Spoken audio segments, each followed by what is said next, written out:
Hello viewers, আজকে আমরা চলে আসছি WR820N টিভি লিঙ্ক ব্যান্ডের 300 Mbps 20 এর একটি রাউটার নিয়ে, যে রাউটারটি আজকে ফুল সেটআপ করব। রাউটারটির পিছনে যদি খেয়াল করি, সর্বপ্রথম আমরা একটা রিসেট পিন পাবো, দুইটা ল্যান পোর্ট পাবো, একটা ওয়ান পোর্ট পাবো ইন্টারনেট পোর্ট, যেটা ওয়ান নামে মেনশন করা, সাথে চার্জারকে সংযুক্ত করার জন্য একটা পাওয়ার পোর্ট পাবো। তো আজকে এই রাউটারটি আমরা সম্পূর্ণরূপে সেটআপ করব এবং রাউটারটির সামান্য যে অ্যাডভান্স দিকগুলো আছে সেই দিকগুলোর ব্যাপারেও আজকে আমরা কথা বলবো। তো ভিউয়ার্স, রাউটারটি সেটআপ করার পূর্বে অবশ্যই আমরা অনু থেকে বা আইএসপি থেকে যে ডাইরেক্ট লাইন সেটা সংযুক্ত করব ইন্টারনেট পোর্টে এবং রাউটারটির পাওয়ার আপ করব। যদি কখনো আপনার রাউটারে ইন্টারনেট না থাকে বা ছেড়ে দেয় অথবা ইন্টারনেট সেটআপ করেন নাই, এরকম অবস্থায় আপনার এখানে লাল এলইডি ইন্ডিকেটরটি জ্বলে উঠবে। এতে আপনি বুঝতে পারবেন আপনার রাউটারটিতে ইন্টারনেট এখন নেই। তো রাউটারটি সেটআপ করার পূর্বে অবশ্যই রাউটারটির পিছনে যে গাইডলাইন আছে সেটা আমরা খেয়াল করব।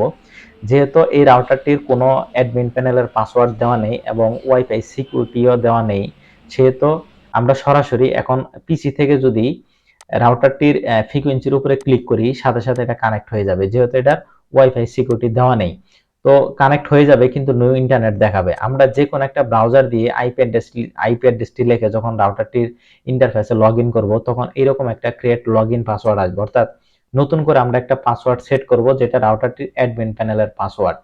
তো দেওয়ার পর আমরা সবসময় টিপি লিঙ্ক রাউটারকে কুইক সেটআপে করব, এটা নতুনদের জন্য খুব সহজ। তো আমি যেহেতু পিপিও সেটআপ করব, পিপিও তে সিলেক্ট করে আইএসপি থেকে ইউজার নেম পাসওয়ার্ড যেটি নিয়েছিলাম সেটা এখানে বসিয়ে দিব।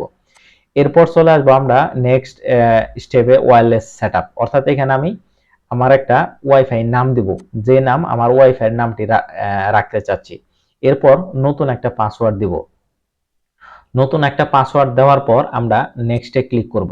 তো নেক্সটে ক্লিক করার সাথে সাথে এটা ফিনিশ হয়ে যাবে। যখন ফিনিশ হয়ে যাবে তখন আমার নামটিও চেঞ্জ হয়ে যাবে এবং পাসওয়ার্ডটি চেঞ্জ হয়ে যাবে। এখন নতুন নামের উপরে নতুন পাসওয়ার্ডটা বসিয়ে আমরা নেক্সটে ক্লিক করব, মোবাইল থেকে ওকেতে ক্লিক করব। তো করার পর রাউটারটির নতুন আরেকটা ইন্টারফেসে নিয়ে আসবে।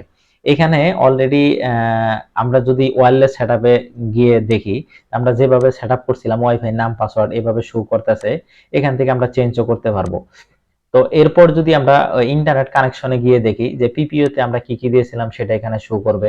ডিভাইসে যদি খেয়াল করি, অলরেডি এখানে দুইটা ডিভাইস শো করতেছে।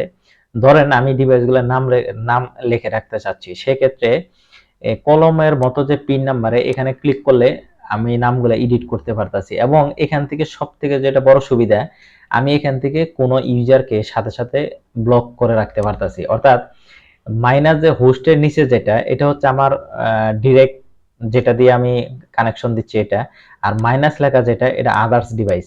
মাইনাসের উপরে যদি আমি ক্লিক করি, সাথে সাথে এটা ব্লকে চলে যাবে। এক্ষেত্রে সেভ বা অ্যাপ্লাই কোনো কিছু দেওয়া লাগবে না। এবং আমি যদি একে আবার আনব্লক করতে চাই, তাহলে ব্লক থেকে আবার মাইনাসে যদি ক্লিক করি, সেটা আবার আনব্লক হয়ে যাবে এবং সাথে সাথে এখানে চলে আসবে।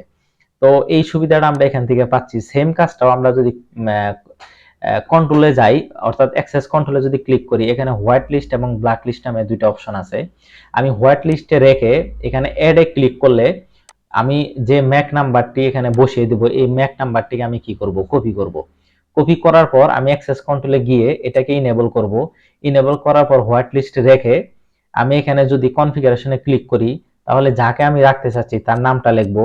এখানে আইপি থেকে ম্যাকটাকে সিলেক্ট করব, ম্যাক অ্যাড্রেস লিখবো এবং এখানেও ওই ডিভাইসটির নাম লিখবো। লেখে যদি অ্যাপ্লাই দিয়ে দেই, সাথে সাথে এই ডিভাইসটি এখানে ম্যাকে অ্যাড হয়ে গেল। অর্থাৎ এই ডিভাইসটি ব্যতীত এই রাউটারে আর কোনো ডিভাইস ইন্টারনেট অ্যাক্সেস পাবে না। তো যাই হোক, এটা আমি আপাতত কেটে দিচ্ছি। এরপর যদি আমরা সিস্টেম এন্ড টুলসে আসি, যেটা আইএসপির জন্য মোস্ট ইম্পর্টেন্ট, যেমন রিমোট ম্যানেজমেন্ট, এটাকে আমরা ইনেবল করে দিব, পুটটা চেঞ্জ করে দিব। এরপরে যদি সরাসরি আমরা চলে আসি টাইম জোনে, টাইম সেটআপ ঠিক হয়ে গেলে আমরা এখান থেকে আপগ্রেডে যদি ক্লিক করি, ফার্মওয়্যার আপগ্রেড করতে পারতাছি। তারপর এখান থেকে ডিফল্ট ফ্যাক্টরি দিতে পারতাছি, ব্যাকআপ নিতে পারতাছি। অনেক সময় রাউটারকে রিবুট করার প্রয়োজন পড়ে বন্ধ বা চালু করার জন্য, সেটা করতে পারতাছি। অ্যাডমিন প্যানেলে গিয়ে ইউজার নেম, নাম, পাসওয়ার্ড পরিবর্তন করতে পারতাছি। এখান থেকে আমরা ডায়াগনস্টিক টুলসে গিয়ে যে কোনো আইপি কে পিং দিয়ে দেখতে পারতাছি সেটার টাইমটা কত, এবং লক সার্ভারে গিয়ে লকটাও আমরা দেখতে পারতাছি। তো ভিউয়ার্স, এই টিভি লিঙ্ক রাউটার নিয়ে ভিডিওটি এই পর্যন্তই আজকে শেষ করছি।